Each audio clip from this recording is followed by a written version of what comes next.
Lemon Amiga presents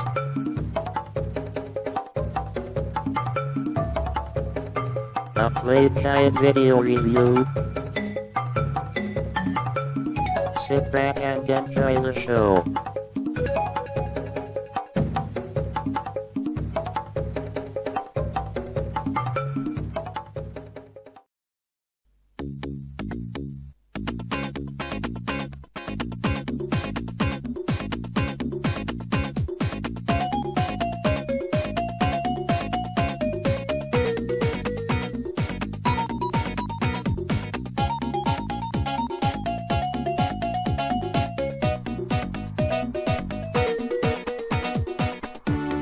Hey there, welcome to another Lemon Amiga play guide and review that wasn't. This one is Bignose the Caveman, designed and produced by Optimus and released by Codemasters in 1992. With this one, it was created by the guys who had just created Pegasus that we saw, and Pegasus was amazing graphics, an amazing scrolling game on our Amiga, which came out in 1991. You can see Mike Husket worked on that game, and Ziggy in this case is Neil somebody who's on the Lemon database, and they did loads of games together. So hopefully this game will be a bit better. You can see if you leave the titles to roll, we even get an introductory animation where we can get to see sparks flying behind a pterodactyl.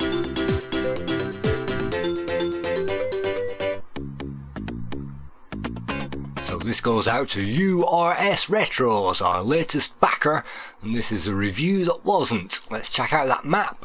And let's move on to the first level of this game, and this is the very first time I've ever seen it, the very first time I've ever tried it, so let's see how far we get on.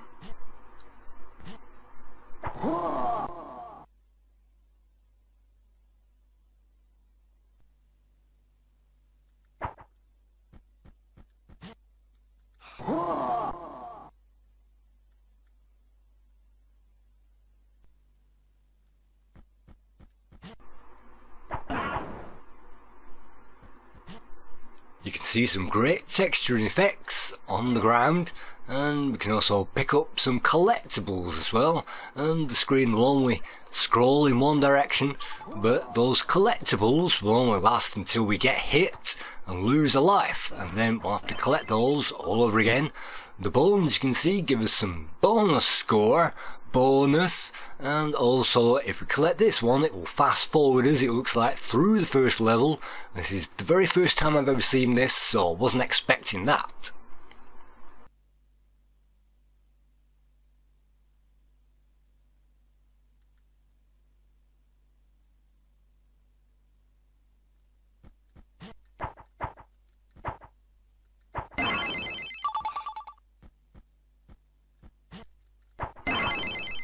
Bignose the Caveman is a cutesy platformer, and you can see some nice graphics but not as well drawn as the first level, and that's it, game over, that's all of the lives gone. That was my very first try at this game. So this was recorded for the ancient games, the Caveman games series that came out, and that included some classics like Chuck Rock, and this was recorded at that time for that series. It didn't come out because I only managed to get 8 minutes of this game. Let's check out that map again. It looks like it was drawn on an Amstrad CPC. It's horrendous. So back to the first level. Most of the sound effects are quite quiet, and you'll have to be prepared to press fire directly on those enemies, otherwise if you miss, the swing will take too long to take a second strike. So it's one hit kill for us and also the enemies. Look at that, we missed that power up.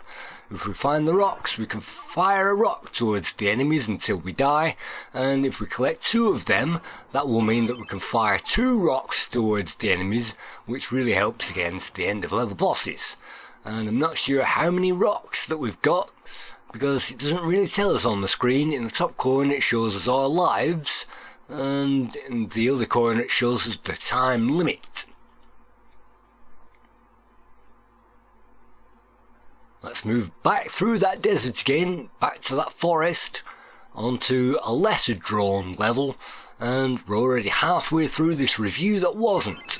So this has got clouds in the sky and it's got some charm, and it's also got that Codemasters budget feel to it on the Amiga, so you've probably paid maybe $2 or $3.99 for this when it was released. It's not too bad. I love the title music, of course Alice de Brimble, and I like the power-ups. It's just that these levels feel fairly vacant, and compared to Switchblade 2 and other games, maybe full price of course, and all the other mega full price games that we got, this one doesn't seem to appear to be all that fun, especially when you have to hit enemies on target, and when they rush out of the screen towards us, we have to be ready for them, and we have to have memorised the whole level.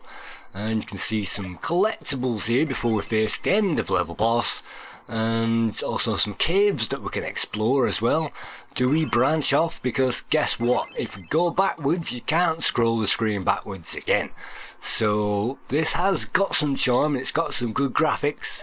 I didn't review the game because I died with these incessant enemies rushing onto the screen, and because I couldn't tackle the end of level boss. But you can see it's not a hard game and it can be quite fun, and we don't have to take pixel perfect jumps off the edge of ledges either, which is absolutely wonderful. How am I supposed to get those power-ups? I have no idea. Let's carry on through this level, and it reminds me a bit of Wonder Boy and many other platformers that we got where we have to move through them. Unfortunately we don't get to ride on skateboards, so if you have full power-ups you should be able to stand here and fire towards the enemy very rapidly and jump about here to avoid its firepower. Otherwise you'll be struggling with that level, and I'm struggling to hit him at the moment.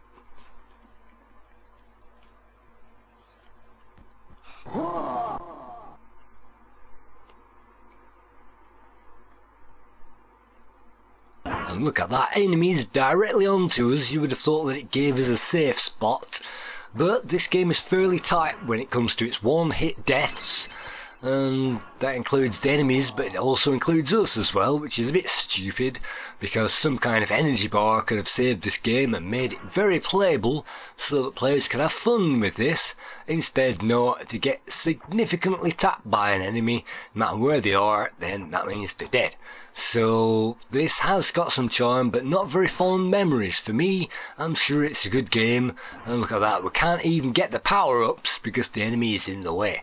So it has got plenty of annoyances, and that's why it didn't get as far as the Caveman games that were released and reviewed, and didn't get as far as being reviewed on Lemon Tube Amiga.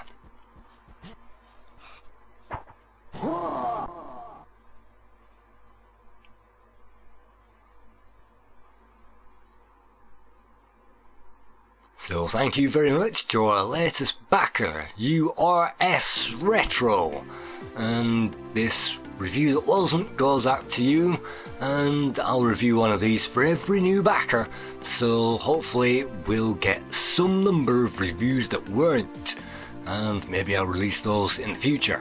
So you can see my pathetic weedy score only just managed to get onto that high score table.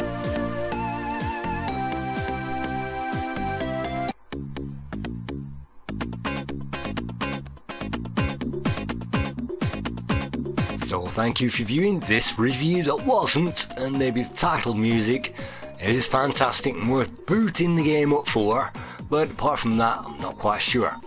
Thank you very much.